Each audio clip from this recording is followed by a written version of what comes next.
Greetings and welcome, everybody, to this week's episode of UC Weekly News. I'm David Danto, and I have Dave Michels with me again. We're I'm going to David be Michels. your Dave. It's Dave and David. It's the Dave This and is our David. first video together this year, so we have to say Happy New Year. We do have to. We're allowed one Happy New Year as long as it's still January. If we'd done the first one in February or March, we're not Because I allowed. know everyone watching has been waiting for our first video where we would say Happy New Year. It only took us, most of the month, but Happy New Year, yes. Well, it took us most of the month, and I'm still catching my breath over CES. CES is a monster of a show with a lot of things going on, and I know people have been watching our coverage and the analyst report we had on last week.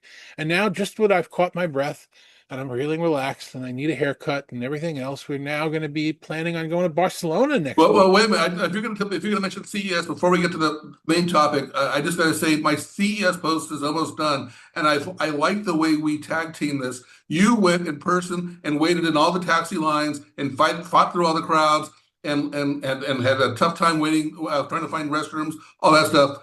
I attended CES from afar and read a bunch of stuff, and so I think our joint team coverage is going to be very thorough, and mine's just about to post.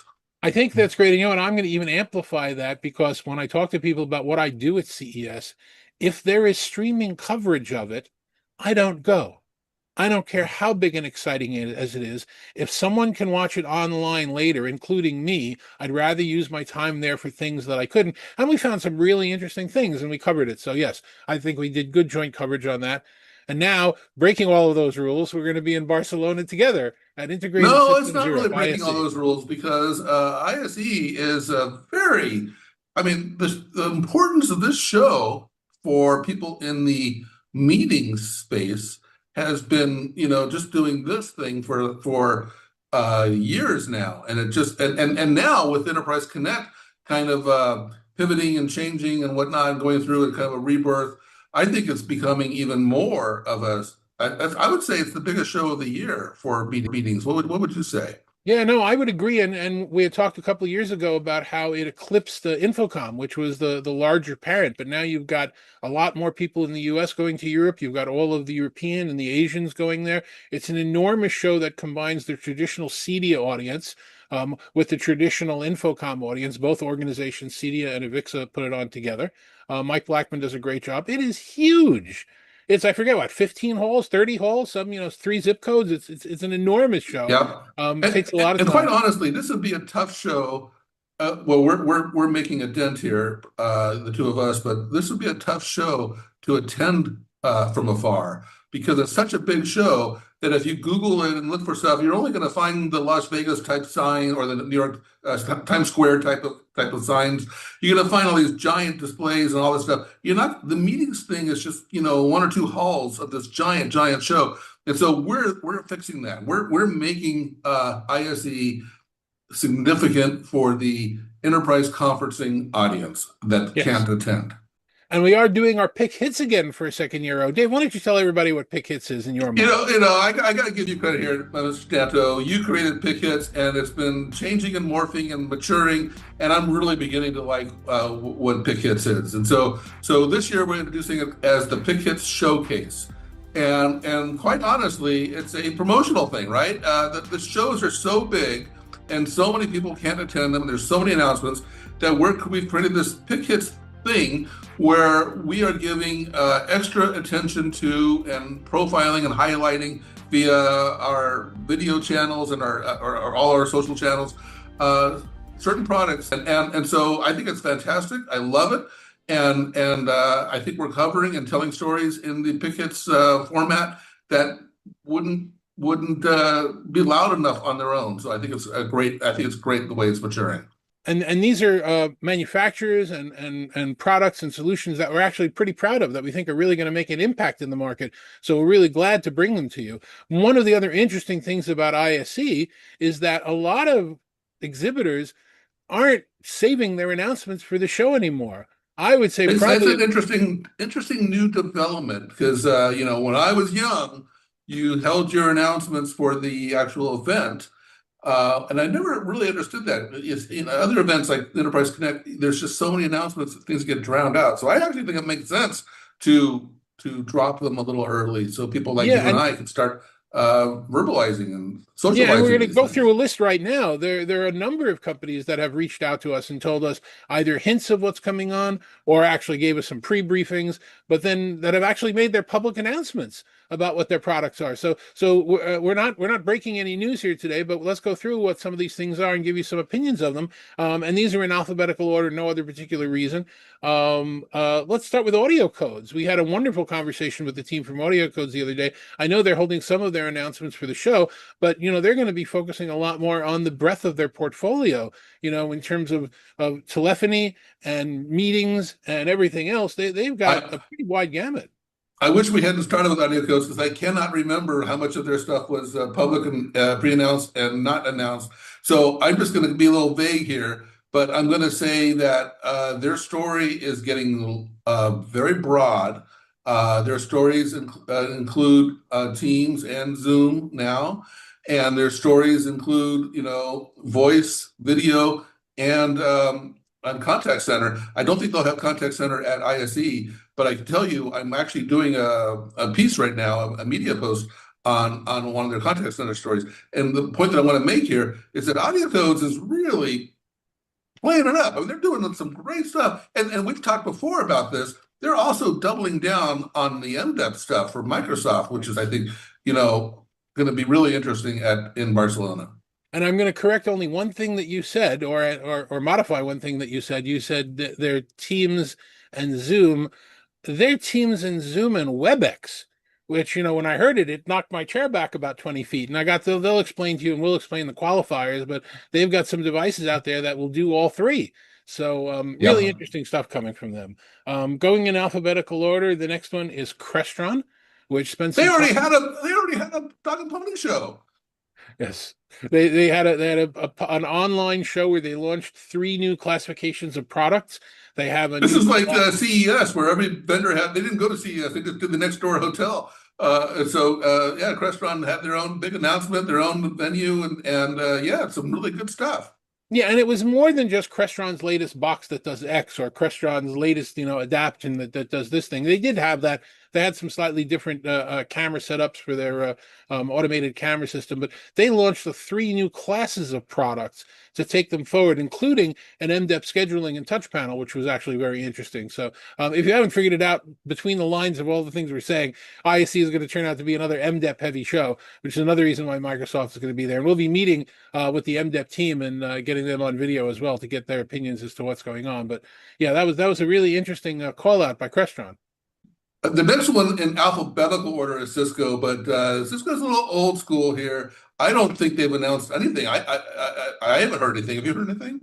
No, they obviously they've clued us in on some of the things that are going to be happening, but they would not release product specifics or anything else in They advance. did confirm they have announcements. They did say they Yes. will have announcements. And honestly, Cisco is really nailing it lately. And so I would imagine they're going to have some good device announcements at this event. Yeah. And another reason why I think there might be some big news out of Cisco is because the following week is Cisco Live in Europe. And so I think that they're going to hit two shows with some announcement of some device announcement. So we can imagine stuff. Normally we can't imagine stuff because we're under NDA, but because we're not under NDA with Cisco, they haven't told us anything. I'm going to say they're going to come out with chocolate a chocolate terminal that you can touch a touch screen and have video meetings with, and you can eat it. That's my official prediction. Well, I'm going to take my prediction back a little bit closer to earth here, but if we recall WebEx1 made a very big deal at WebEx1. Cisco made a very big deal about announcing that they're going to have MDEP capable products. And in the conversation that I had with Rich Bays and Juha Kuzmonen at Microsoft, they made the point that Cisco is not the kind of company that's going to announce a compatibility and then not have a quick product following up. There have been a lot of people that have been talking about, oh yeah, we're on board with MDEP, and then they don't have anything. So my expectation is that's going to come to fruition in the next. That's a pretty safe bet. I think because what they said at WebEx1 was this is the first time we're making an announcement without a device. So yeah, device has to follow. This would be the perfect time and place to have that device. And remember, they would get to show it here, they would get to show it at Cisco Live, and they would get to show it at Enterprise Connect the following month or 2 months away. Yep.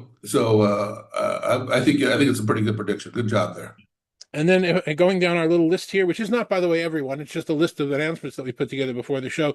You have a straddle the line company, Jabra, a division of GN, made some announcements early and are holding some announcements for the first day of the show. They're going to be doing a live stream from the show floor Tuesday with their video announcements, but they've already announced their new products, their Evolve 3 boomless headsets.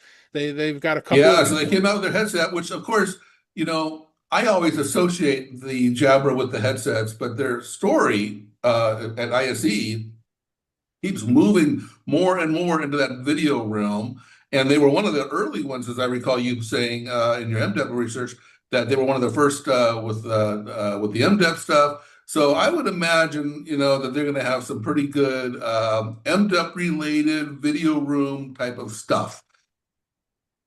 I think that's a good bet, but I don't want to minimize the fact that they've now come up with an over-ear and an on-ear version of their Evolve 3 wireless headsets, boomless. They're really proud of them. So, they always go back to their roots for their I want to find Evolve. out more about their because they used to make consumer earbuds. They stopped making the consumer earbuds, but they still have business earbuds, and I want to find out more about those. I don't know if they'll have them there at ISE or not, but I'd like to find out more about those. We have some announcements already out from Logitech for Business, Yep. which is a team that's really moving forward. We talk quite a bit in this industry, and I've talked and written quite a bit about how there are so many companies letting people go and workforce reductions and the K-shaped economy that you wrote about and everything else. But Logitech is one of a couple of companies in our space that's growing and hiring like crazy. They've already told us that they want to double the size of their business in the next year. So they've already come out with two new cameras in their rally camera line, one which is an optical plus digital and one which is a digital only, which Ucoin essentially said it can be recessed in the wall. It looks like a sideways light switch. Yeah, it's actually very clever. I think they nailed it on this one. I love the concept of, we've been arguing back and forth. You and I have been arguing back and forth about optical versus digital, and so the obvious answer is, well, hey, why not both? And I think that's going to be the trend because other brands have already done that, and I expect more brands to do that. And so I think that makes a lot of sense. And I really like the way Logitech design these to go on a wall or in a wall. Very clever. Yeah, no, absolutely, and we think that that's going to be a real good mover for the show. The other thing is, I don't know, do you remember these growing up in the U.S. Razzles? Remember we used to talk about how is Razzles a candy? Is Razzles a gum? And by the way, I'm going to bring these to ISE. So if anybody wants some Razzles, come see me. We'll talk about these more then. Neat came out, which is another company that's growing like gangbusters and hiring and doing amazing things. Neat came out with its Board 32. And is it a huddle room device? Is it a personal device? Is it a candy? Is it a gum? We don't know. It's a really interesting and exciting product and an interesting and exciting announcement.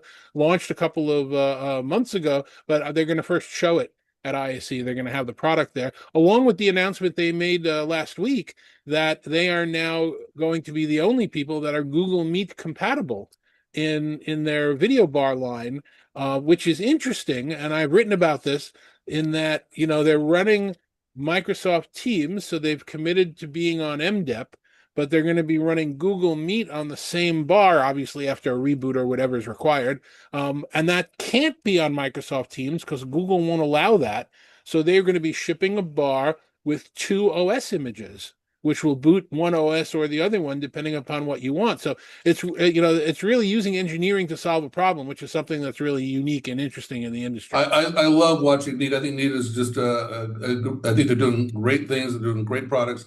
And I totally got this one wrong. I predicted that when HP bought Poly, that Neat was going to be in trouble, and that how can little old Neat compete with giant HP? Boy, did I get that one 180 degrees wrong. And so I think Neat is flourishing, probably large thanks to HP buying Poly. But just it's great to watch just a fantastic story there.